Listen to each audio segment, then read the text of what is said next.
पन्नगे च सुरेंद्रे च कौशिके पाद संस्पृशि निर्विशेष मनस्काय श्री वीरस्वामिने नमः। आरहत वाङ्मय में कहा गया है, एयंखु नाणिनो सारम जम न हिंसति कंचनम अहिंसा समयम चेव एयावंतम वियानिया। ज्ञानी आदमी का सार यानी ज्ञानी के ज्ञान का सार यह है कि वह किसी की हिंसा नहीं करता। अहिंसा समता है, समता धर्म, अहिंसा धर्म। समता धर्म के बिना अहिंसा धर्म सदना मुश्किल है या असंभव है,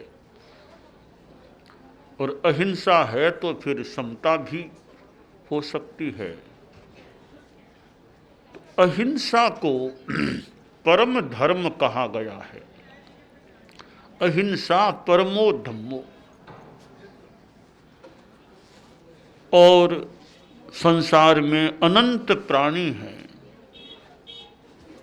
प्राणियों की हिंसा से आदमी बचने का प्रयास करे जितना संभव हो सके, और आय तुले पयासु, प्राणियों को अपने समान समझे कि मैं प्राणी हूं तो ये भी प्राणी है। मुझे जीना प्रिय है तो औरों को भी जीना प्रिय है। मैं दुख नहीं चाहता, सुख चाहता हूं तो दूसरे प्राणी भी दुख नहीं चाहते, सुख चाहते हैं। इसलिए मैं अपनी आत्मा के कल्याण के लिए मैं दूसरों को दुख नहीं दूं, यानी जो व्यवहार मेरे लिए प्रतिकूल है वह व्यवहार मैं दूसरों के साथ भी न करूं। संस्कृत में कहा गया है, श्रूयताम धर्म सर्वस्वम श्रुत्वा चैवावधार्यताम आत्मनः प्रतिकूलानि परेशान न समाचरेत। ये धर्म का एक सर्वस्व है कि अपने लिए जो प्रतिकूल है वह दूसरों के लिए मत करो। जैसे मुझे कोई गाली दे तो अप्रिय लगता है तो मैं भी किसी को गाली नहीं दूं। मुझे कोई मारे पीटे तो कष्ट होता है, हो सकता है, तो मैं भी किसी को मारूं पीटूं नहीं। मेरा कोई अपमान कर दे तो मुझे अच्छा नहीं लगता, बुरा लगता है, तो मैं भी किसी का अपमान न करूं। जो व्यवहार मैं दूसरों से अपने लिए नहीं चाहता तो मैं भी वह व्यवहार दूसरों के साथ न करूं। यह एक अहिंसा धर्म से संबद्ध बात है कि सब प्राणियों को अपने समान समझो। दुनिया में हिंसा भी चलती है, युद्ध भी होता है, परंतु शांति के लिए अहिंसा अपेक्षित है। अहिंसा है तो शांति रह सकती है, और हिंसा से अशांति को पैदा होने का मौका मिल सकता है। हिंसा के अनेक कारण हैं। लोभ के कारण से आदमी हिंसा में जा सकता है, गुस्से के कारण से आदमी हिंसा में जा सकता है। कि वधधि हिंसा की बुद्धि है, वधधि धूम्यया क्रोध दावम, कि यह अग्नि है, अग्नि पर धुआं है, तो यह हिंसा का जो चिंतन, हिंसा की बुद्धि है, वो धुएं के समान है और गुस्सा उसमें अग्नि के समान है।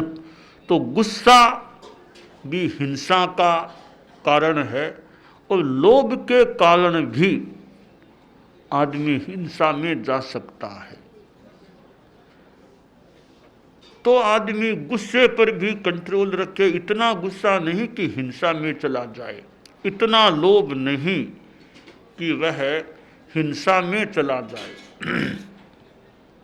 शाकाहार मांसाहार की बात आती है और कितने लोग मांसाहारी भी मिल सकते हैं तो कितने लोग शाकाहारी भी मिल सकते हैं। कोई कोई लोग तो दूध भी छोड़ के, दूध भी नहीं पीना, कि दूध भी आखिर प्राणी का है, उसको भी छोड़ दो। अलग अलग अपने चिंतन विचारधाराएं हो सकती हैं, परंतु स्वाद या और किसी कारण से आदमी कई बार छलनापूर्वक भी कार्य कर सकता है। एक कोई कथाकार था, गांव में रहता था और वो धर्म कथा सुनाता, घंटा भर प्रवचन कथा करता, तो गांव के लोग इकट्ठा हो जाते और वह दिन में एक बार, कभी सुबह और कभी शाम को, जैसे सुविधा होती समय की, कथा करता था। तो गांव के लोग भी राजी थे कि हमारे गांव में ऐसे हैं कथाकार, हमें कुछ सुनने को, ज्ञान की बात जानने को मिलती है। और वो कथाकार था, वो बार बार कथा, भाई शाकाहारी रहना, मांसाहार नहीं, शाकाहारी, प्राणियों को मारना नहीं चाहिए, शाकाहारी रहो, शाकाहारी रहो, मुंह में भी मांस कभी नहीं डालना, मछली को कभी नहीं खाना, ऐसे वो प्रेरणा उपदेश देता था। लोगों ने कहा बाबा जी ठीक है, अब जितना होगा हम आपकी बात पर ध्यान देंगे। पर कई लोग जो मांसाहारी थे उन्होंने भी कहा हम भी मांसाहार छोड़ेंगे, शाकाहार को अपनाएंगे। तो बाबा जी की प्रेरणा रहती। एक दिन की बात, वो कथाकार बाबा जी थे, थोड़ी उम्र भी थी ऐसे, तो सुबह सुबह कुछ यूँ घूमने निकलते थे। गांव के बाहर कोई तालाब भी था, उधर चले जाते। सवेरे सूर्योदय से 1 घंटा सवा घंटा पहले ही निकल जाते, पौन घंटा घूम के आ जाते। जितना टाइम मिलता उतना घूम लेते। घूमने के साथ एक काम और कर लेते। वो बात यह है कि एक दिन वो यूँ घूम करके अपना काम करके आ रहे थे, तो कुछ आने में लेट हो गए भी थोड़ा देरी से थे, आने में भी लेट हो गए। तो सूर्योदय हो गया था, तो गांव के लोग भी आना जाना, कोई मंदिर जा रहा था, कोई किसी काम जा रहा था, लोगों का आवागमन शुरू हो गया था। तो वो बाबा जी कथा करते, उसमें कई वो गांव के मुखिया लोग भी आया करते थे। तो गांव का मुखिया भी उधर जा रहा था और वो कथाकार जी आ रहे थे। तो वो मुखिया आदमी ने देखा कि बाबा जी की काख में क्या चीज है, काख में क्या दबा करके क्या लेके आ रहे हैं। थोड़ी आशंका हो गई। तो चूंकि गांव का मुखिया भी था, रोब भी था, यो प्रभाव भी था, तो रास्ते में बाबा जी से पूछा। वो संस्कृत भाषा में बात आती है कि कक्षे किम, कि बाबा जी काख में आपके क्या चीज है, क्या है काख में। अब कथाकार बाबा थोड़ा सा सहम गया, छकपका गया, तो बोला कि मम पुस्तकम, कि काख में तो मेरी पुस्तक है। अच्छा, तो मुखिया बोला कि मुदकम, तो बाबा जी नीचे टप टप टप टप जो क्या टपक रहा है, टप टप क्या टपक रहा है। तो कहा काव्यस्य सारो रस है, यह बड़ा अच्छा काव्य है। तो तुम जानते हो ना काव्य में 9 रस की बातें, श्रृंगार रस, हास्य रस, वीर, कई रस होते हैं। तो रस है वो रचना में, वो रस टप टप टपक रहे हैं। अच्छा, तो मुखिया बोला पुच्छ है क्यों? बाबा पूंछ सी क्या दिख रही है, पूंछ सी दिख रही है, क्या चीज है? कि नहीं नहीं, ताड़पत्र लिखितम, ये काव्य ताड़पत्र में है, तो वो ताड़पत्र है, ये पूंछ नहीं, ताड़पत्र का है हिस्सा। अच्छा, तो ये यहाँ महाराज बाबा रंग बिरंगा सा कुछ दिख रहा है मुझे आपकी काख में। फिर चित्रम च गौड़ाक्षरम, यह तो गोड़ लिपि है, गोड़ लिपि ऐसी होती है, रंग बिरंगी लगती है तुमको। तो मुखिया भी पक्का था, बात को पूछने में बड़ा पक्का था, आगे से आगे पूछ रहा था। तो फिर वह बोला गंध है किंग नन, अरे थोड़ी गंध सी भी आ रही है, क्या चीज है? कि नहीं नहीं, क्या बताऊं, गंध तो ठीक है, राम रावण महासंग्राम गंधोत्कर है। यह रामायण का काव्य है। तो रामायण में तुमने सुना होगा, राम रावण का जो युद्ध हुआ तो कितने लोग भी मरे थे, वो खून खराबा हुआ ना, उसकी यह काव्य इतना सजीव सा है, वो खून खराबे की बदबू गंध आ रही होगी। भूयः किं ननु पृच्छते शृणु सखे संजीवनम पुस्तकम, कि भैया ज्यादा क्या पूछते हो, एकदम काव्य इतना संजीवन, इतनी किताब संजीवित है, तब ये सारी बातें हो रही है। जो वो बाबा बोल रहा था, बोलते बोलते थोड़ी हाथ किया, देखो देखो, तो वो अंदर था, वो नीचे पड़ गया। अंदर क्या था? मछली थी, अंदर काख में मछली थी। तो मुखिया बोला बाबा आप तो शाकाहार के इतने पक्षपाती, शाकाहार की प्रेरणा देने वाले, कुछ लोग तो आपके कहने से मांसाहार छोड़ दिया, शाकाहारी बन गए। आप क्या कहते हो मछली नहीं खाना, मांस नहीं खाना, अंडा नहीं, तो आप ये क्या लाए हो, आप मच्छी क्यों लाए हो? तो बोला मेरी लाज रखना, किसी को बताना मत, लाज रखना, मैं तो मच्छी खाया करता हूँ। मैं सुबह सुबह जाता हूँ ना, तो तालाब में मछलियाँ ले आता हूँ, एक दो खा लेता हूँ, तो मेरी बात बताना मत किसी को, मैं तो खाता हूँ। मुखिया बोला बाबा ठीक है, मैं क्यों प्रचार करूँ आपकी बात का, पर आप जरा चिंतन तो करो ना, हम लोग आपको मान सम्मान देते हैं, कथा में आते हैं, आप इतनी शाकाहार की वो बात करते हो, तो आपको भी तो शाकाहारी, आप भी तो मांसाहार छोड़ो, मच्छी को छोड़ो ना। क्या हो गया, आइंदा ध्यान दूंगा, आइंदा ध्यान। तो अगर जीव का मान लो, कुछ भी मान लो, अब वो एक तरह से हिंसा में ही चले गए बाबा जी भी। तो ये आस्वाद है, आसक्ति है, लोभ है, इसके कारण से भी आदमी ऐसे कृत्यों में जा सकता है। और पैसे के लिए तो आदमी दूसरों की हिंसा, हत्या तक कर दे आदमी। चोरी करने का लक्ष्य, डकैती का लक्ष्य है, तो किसी के गले से चैन निकालना, कभी कुछ करना और कभी कुछ करना, काटना मारना आदि आदि काम हो सकते हैं। तो लोभ के कारण से आदमी हिंसा में जा सकता है। तो गुस्से, आवेश, गुस्से के कारण से भी हिंसा में जा सकता है। लोभ के कारण से भी आदमी तक को मार देता है, हिंसा कर सकता है। तो यह लोभ आदमी का पतला रहे, गुस्सा ज़्यादा न आए, और लक्ष्य रहे कि भी अनावश्यक मेरे द्वारा कोई चींटियों की भी बिना मतलब हिंसा नहीं करना, कबूतर को भी तकलीफ नहीं देना। कबूतर भी बैठे हैं कहीं कहीं 50, 60, यानी काफ़ी कबूतर बैठे चुगा खा रहे हैं, शांति से बेचारे खा रहे हैं।